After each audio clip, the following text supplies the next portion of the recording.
You ever witness something so ridiculous, so unbelievably entitled, that for a moment, you actually question if it's real? Like, surely this person is joking, right? Yeah. That's exactly what I thought. Until she stood up, grabbed her bag, and started walking toward business class like she owned the plane. Before we get into this story, if you enjoy real, dramatic, what did I just watch moments like this, hit that like button, subscribe, and stick around, because this one escalates in a way I did not expect. The exhaustion. I hadn't slept properly in, I don't even know, 2 days? It was one of those long-haul trips that already drains you before you even step on the plane. Delayed connections, crowded terminals, that weird airport air that somehow makes you feel both dehydrated and sticky at the same time. By the time I finally boarded, I wasn't thinking about comfort. I wasn't thinking about food.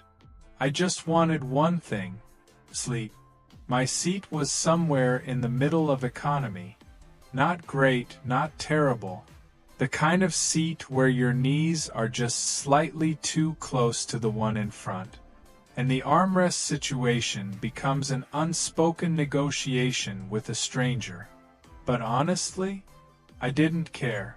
I had my headphones, a neck pillow that barely worked, and that heavy, foggy exhaustion where your brain feels like it's wrapped in cotton. I sat down, buckled in, and told myself, just knock out. You'll be fine. The calm before. The plane took off smoothly. Lights dimmed. Engines settled into that low, constant hum. People around me started doing their own thing. Some watching movies, some already asleep, some quietly chatting. It was peaceful. The kind of quiet that only exists on long flights, where everyone is collectively just surviving. I leaned back, closed my eyes, and for a moment, nothing. No stress, no noise, just silence. The first disturbance, and then a voice. Not loud at first, but sharp. You know, the type of voice that carries even when it's not trying to. Yeah, that. I opened my eyes slightly, thinking maybe it would stop. It didn't. But there are empty seats, the woman said. I didn't turn around yet. I didn't want to get involved. Flight attendants deal with stuff all the time. Probably just a quick conversation, right? I don't understand why that's a problem. There was a pause. A calm voice responded, clearly a flight attendant. I understand, ma'am, but those seats are part of a different class. I know that, the woman cut in. Now people were starting to notice. You could feel it, that subtle shift in the cabin. The way conversations fade, and attention quietly redirects. First glimpse. I finally turned around. A few rows back, there she was. Mid-40s, maybe early 50s. Well-dressed, not flashy, but put together in a way that said she cared about appearances. But her expression? Tight. Frustrated. Almost offended. Like the situation itself was insulting her. She was standing in the aisle now, one hand gripping the top of a seat. The flight attendant stood across from her, calm, professional, clearly trying to keep things under control. I'm just asking for a simple thing, the woman said, her voice rising slightly. There are empty seats. Why let them go to waste? Internal reactions. At first, I thought, okay, maybe she's just asking. No big deal. But something felt off. It wasn't curiosity in her tone. It wasn't even frustration. It was certainty. Like she had already decided she was right. And the rest of the world just needed to catch up. The explanation. The flight attendant remained calm. Those seats are reserved for passengers who purchased business class tickets, ma'am. Simple. Clear. That should have been the end of it. But instead, the woman laughed. Not a happy laugh. That short, dismissive kind. That's ridiculous, she said. They're empty. And there it was, that shift. From request to entitlement. The build-up. Over the next few minutes, it escalated. Not explosively, not dramatically, but steadily, like pressure building in a sealed container. I paid for this flight, she continued. I deserve to be comfortable too. I understand, ma'am. No, I don't think you do.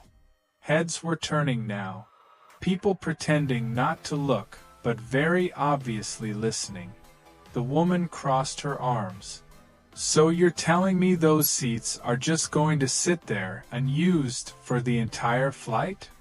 Yes, ma'am. And that's normal to you? Yes, ma'am. She shook her head like she'd just witnessed something absurd.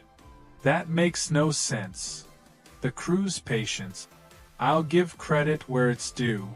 The flight attendant handled it perfectly. Calm voice. No attitude.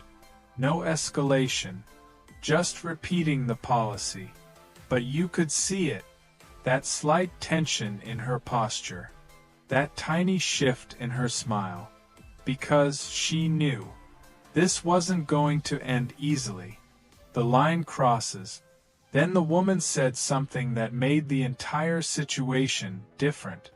I think you're being unreasonable. Not loud, but sharp, direct, personal. The kind of statement that turns a simple disagreement into a confrontation. The flight attendant paused, just for a second, and in that second, you could feel it, the atmosphere tightening. The moment everything changed. Then, the woman reached down, picked up her bag, and adjusted the strap on her shoulder. At first, I thought she was just done, going back to her seat. Finally. But no. She didn't turn toward her row. She turned forward, toward business class. Realization. And that's when it hit me. Wait. Is she actually going to? The aisle felt suddenly smaller. The air heavier. Even the people who were pretending not to watch were now very clearly watching. The flight attendant stepped slightly into her path. Ma'am, I'm just going to sit there, the woman said, as if it had already been approved. Cliffhanger end. And right as she took her first step forward, past the invisible line she had absolutely no permission to cross, I remember thinking, oh, this is about to get bad. Very bad. She didn't hesitate, not even for a second. Bag on her shoulder, chin slightly raised. Like the decision had already been made long before anyone told her no. And the moment her foot moved forward, everything changed. Short CTA. If you've ever seen someone ignore rules like they don't apply to them, you're going to want to watch this all the way through. Because this doesn't stop where you think it will. The step that broke the line. Her shoe hit the aisle carpet with a soft, dull thud. One step, then another. Slow. Confident, intentional, not rushed, not sneaky, not hesitant. That's what made it so surreal. She wasn't trying to get away with anything. She genuinely believed she had every right to be doing this. The flight attendant shifted quickly, placing herself slightly in front of her path again. Ma'am, I need you to return to your seat. Calm, firm. Still professional, but this time, there was no softness left in it. The first direct confrontation. The woman stopped, but only barely. Not because she accepted it. More like someone mildly inconvenienced. "I'm just going to sit there," she repeated, gesturing forward with her chin. "There's no reason for those seats to stay empty." The attendant shook her head slightly. "There is a reason, ma'am. And I've already explained it." A pause. A long one. And then, the woman smiled. Not a friendly smile. Not even a sarcastic one. It was the kind of smile people give when they think they've figured something out, like they're about to outsmart the situation. "You're making this more complicated than it needs to be." The cabin watches. At this point, no one was pretending anymore. People had turned. Headphones slipped halfway off. Movies paused mid-scene. Even the quietest passengers, the ones who just wanted to be left alone, were now fully locked into what was happening. You could feel it, that shared tension, that collective thought. Is she actually going to push this? The line hardens. The flight attendant didn't move. "If you continue forward, ma'am, I will have to escalate this." There it was. The first real warning. Not loud. Not aggressive. But unmistakable. The kind of sentence that's meant to end things. But instead of backing down, the woman let out a quiet, almost amused exhale. "Escalate it?" she repeated. Like the word itself was ridiculous. "Yes, ma'am." Another pause. Another moment where everything could have ended. But it didn't. The thought process. You could almost see it happening in her head. That internal calculation. Not "am I wrong?" but "how far can I push this?" Her grip tightened slightly on her bag strap. Her posture straightened. And then she said something that made my stomach drop just a little. "I think you're overreacting." Second crew member arrives. That was the moment another crew member stepped in. He came from the front this time. Older. Slightly taller. Calm but serious. The kind of presence that doesn't raise its voice, but doesn't need to. "Is there a problem here?" he asked. The original attendant gave a quick, controlled explanation. Short. Professional. But the woman didn't wait for it to finish. "Yes," she said, turning toward him immediately. "There is a problem." And just like that, she switched targets. "The performance begins. She's refusing to let me sit in an empty seat," the woman said, her tone shifting slightly. Not softer, but more controlled, more strategic, like she knew how to frame things. The second crew member nodded slowly. "I understand. But those seats are not part of your ticket." "They're empty," she insisted again. "I'm not taking anything from anyone. That's not how it works." Silence. Then how does it work?" she challenged. Pressure builds. At this point, the energy had shifted again. It wasn't just awkward anymore.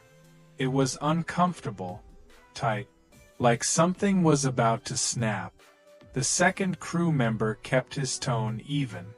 Passengers who wish to upgrade can do so before the flight, or in some cases during, depending on availability and system access. But it is not something that can be granted simply by request after takeoff. That was it. Clear. Final. Logical.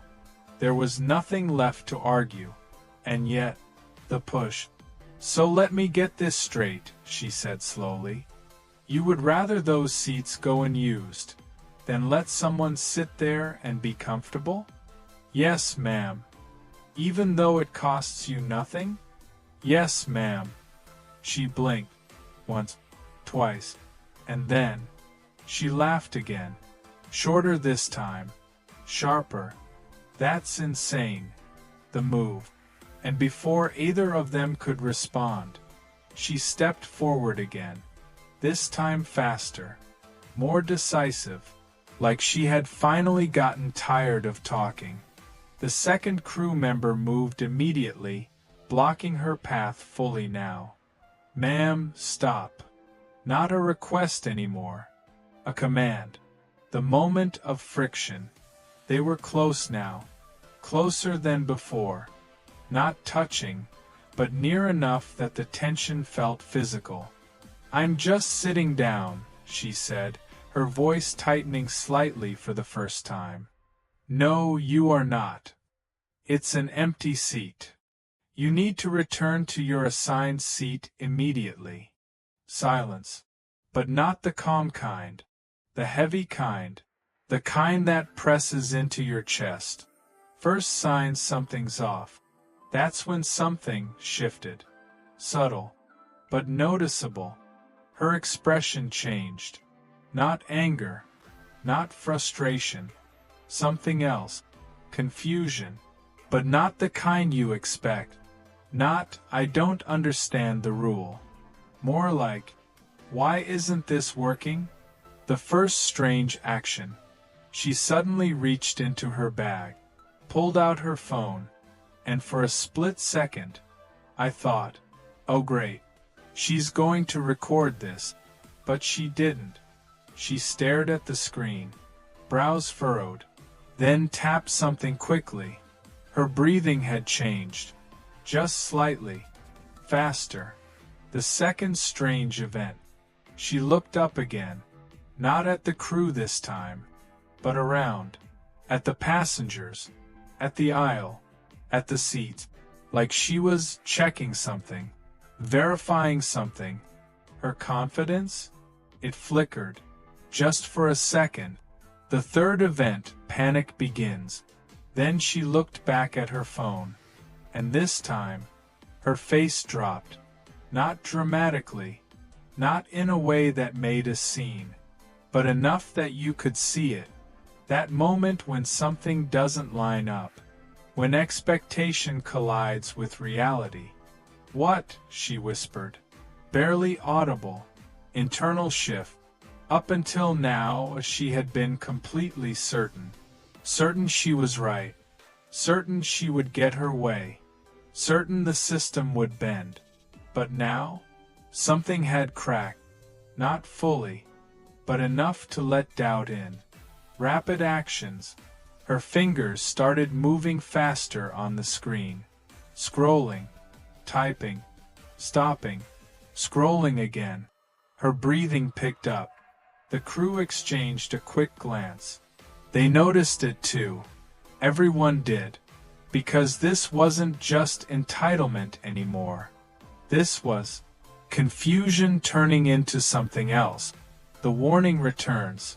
"Ma'am," the second crew member said firmly, "I need you to return to your seat now." But she didn't respond. Not immediately. Because she wasn't focused on them anymore. She was staring at her phone like it had just told her something impossible. The realization begins. And that's when it hit me. Not fully. Not clearly. But enough to feel it. This wasn't about the seat anymore. Whatever she just saw. Whatever she just realized. It mattered more than everything that had happened so far. Her lips parted slightly. Her eyes unfocused for just a second. And in that moment, I knew. Something was wrong. Cliffhanger end. She slowly lowered the phone. Her confidence completely gone now. Replaced with something I hadn't seen before. Uncertainty. Fear. And the kind of realization that creeps in too late. And the strangest part? The crew member in front of her didn't look surprised. He didn't react. Because he already had a plan. It wasn't the argument that stopped her.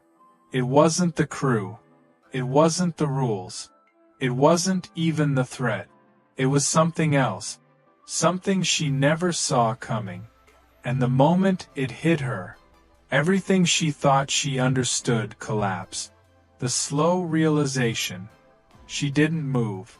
Not forward. Not back. Just stood there. Frozen in the aisle. Phone still in her hand, but no longer being used. Her eyes weren't on the crew anymore. They were somewhere else. Somewhere distant. Like she was replaying something in her head. Connecting pieces that didn't make sense a few seconds ago, but suddenly did now. The shift was quiet, but it was total. The same woman who had confidently argued, pushed, insisted, was gone, replaced by someone trying to understand how everything flipped so fast. The first crack. "What is this?" she said under her breath. Not to anyone. Not even expecting an answer. Her thumb hovered over her phone's screen again. She tapped, scrolled, stopped, and then shook her head slightly. No, that's not right. But it was. Whatever she was seeing, whatever had just updated, changed, or appeared, it wasn't something she could argue with. The messages begin. Her phone buzzed. Once. Then again, rapid, sharp, insistent, the kind of vibration that doesn't feel like casual notifications. She stared at the screen as new messages came in, one after another. Her face tightened, her jaw clenched, then relaxed, then tightened again, emotions cycling faster than she could control. The first visible panic. Her breathing changed, noticeably now. Shallow, uneven. She stepped back slightly, not because anyone told her to, but because something inside her told her to. The second crew member didn't move, didn't interrupt, didn't even repeat his instruction. He just watched, carefully, like this was the part he'd been waiting for. Connecting the clues. At first, none of it made sense to me. Why was she reacting like this? It was just a seat. Just an argument. But then I remembered something. Something small. Something I hadn't paid attention to at the time. When she first stood up. When she first started arguing. She had said something. Not loudly. Not dramatically. But clearly, I paid for this flight. At the time, it sounded normal. But now it felt important. The drop. Her shoulders sank slightly, like the weight of something invisible had just been placed on them. She turned the phone toward herself again, reading, rereading, trying to make sense of it. And then, "I didn't cancel that." Barely audible, but enough. The reveal begins. The second crew member finally spoke again. Quiet. Controlled. "Is everything all right, ma'am?" But the question wasn't really a question. It was confirmation. He already knew something had changed. She looked up at him, and for the first time, there was no resistance in her eyes. Just confusion. "What did you do?" she asked. And that's when it clicked. The plan revealed. He didn't smile. Didn't react dramatically. Just answered. "I followed procedure." That was it. Simple. But loaded. Because what she, and most of us, didn't realize was that this situation had stopped being about a seat. The moment she refused to follow instructions. Airlines don't argue endlessly. They don't negotiate beyond a certain point.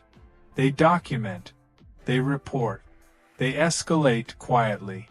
What actually happened? While she was arguing, while she was insisting, while she was walking forward like the rules didn't apply, the crew had already moved to the next step. Her behavior had been logged, her refusal noted, and more importantly, her booking had been flagged. Not canceled outright, not dramatically, just flagged. The kind of flag that triggers other systems, other checks, other consequences. The truth on the screen. That's what she was seeing. Her return flight. Gone. Not delayed. Not rescheduled. Cancelled. Her loyalty account? Temporarily suspended. Payment verification? Under review. Everything tied to her booking. Everything she thought was secure. Suddenly wasn't. The impact hit. "You can't do that," she said. But it wasn't confident anymore. It wasn't demanding. It was desperate. The kind of statement people make when they're trying to undo something that's already done. The crew member didn't raise his voice. "Ma'am, you were given multiple instructions to remain seated and comply with cabin policies. That's not a reason to. It is when it escalates." Silence.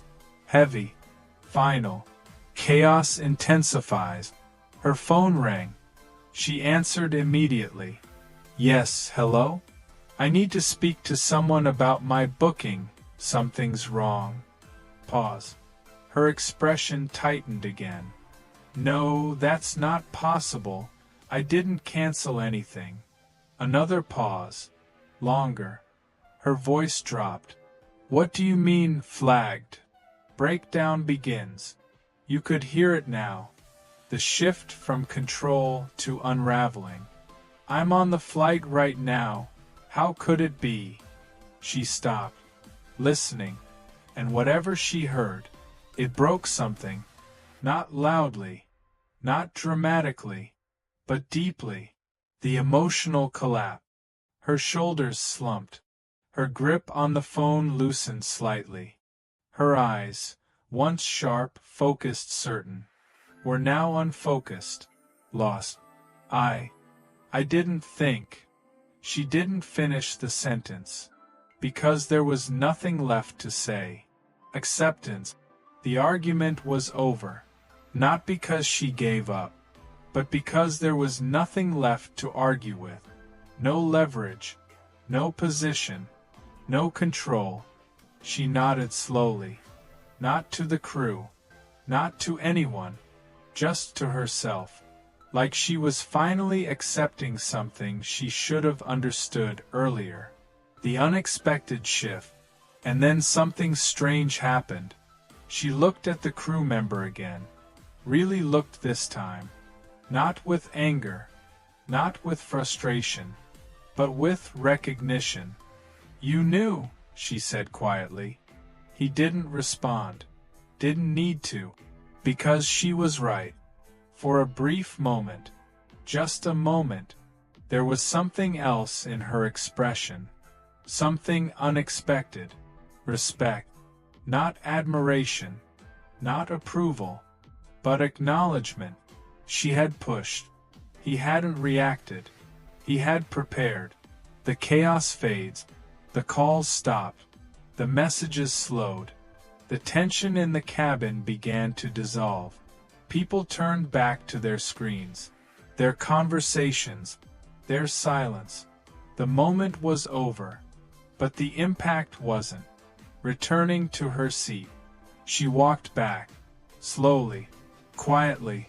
No more argument, no more resistance, just the soft sound of her steps returning to where she had started. She sat down, buckled in, and stared straight ahead. Silence returns. The cabin settled again. Engines humming. Lights dim. Normal. Like nothing had happened. But it had. And everyone who saw it knew it. Final reflection. Some people think rules are flexible. That they only apply when convenient. That pushing hard enough, insisting long enough, will eventually get them what they want. But sometimes, the system doesn't push back loudly. It doesn't argue. It doesn't fight. It just waits, documents, plans, and acts at the right moment. quietly, effectively, irreversibly, because in the end, the loudest person in the room wasn't the one in control. The quiet one was. He didn't react, because he already had a plan. Final CTA. If this story made you think, or reminded you of someone who believes rules don't apply to them, drop a comment below. And don't forget to like and subscribe for more stories like this.